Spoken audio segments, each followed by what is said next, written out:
around a curve. If I've got a planter with a traditional drive system with hex shafts and chains,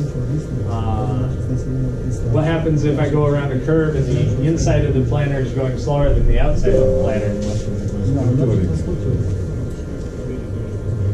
So here we show a planter going around a curve. The middle of the planter is probably planting the population that he wanted. The inside of the planter goes much, much slower and results in a higher population. The outside of the planter goes much, much faster and ends up with a low population. And you can see the variance in the speed on the speed map here.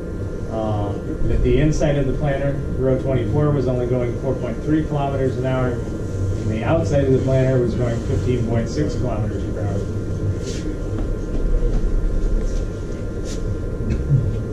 And so, what's that end up with in the field?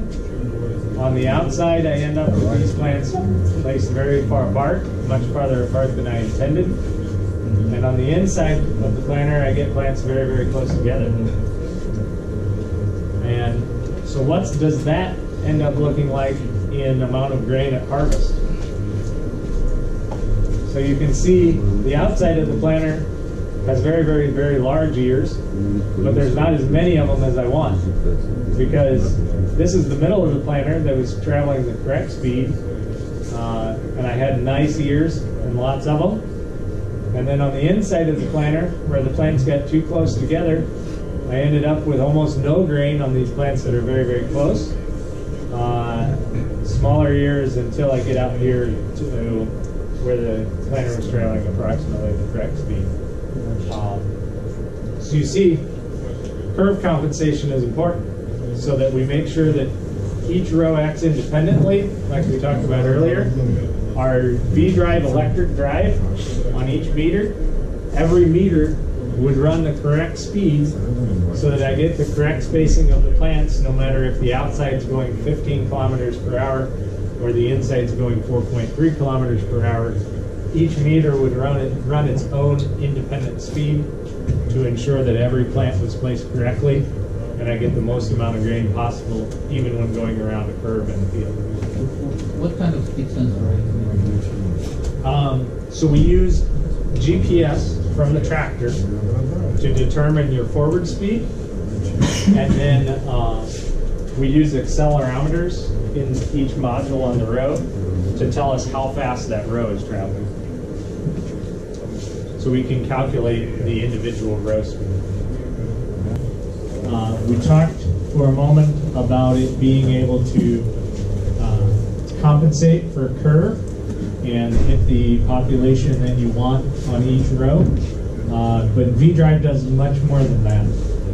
So V-drive is our 12-volt electric drive system that allows us to drive the meters and eliminate all of the mechanical components that drive the meters on a traditional planter. So many times on a planter you have hex shafts, bearings, chains, many maintenance parts that need to be maintained, changed, kept working well. With V-drive, we can drive the meters smoothly and accurately with a simple electric drive motor on each meter. The V-drive takes care of shutting the row off or swath when you get to the area that you already planted. So each row will turn off when it gets to the area that's already been planted. Again, each row acting independently. So if I come into an area that I've planted before at an angle, every row will shut off exactly when it needs to with no overlap to your areas already planted. V-drive does variable rate population as well. So I can set up prescription in the monitor to variable rate my population based on whatever layers of information I want to do that with. V-drive then does population control, again each row acting independently.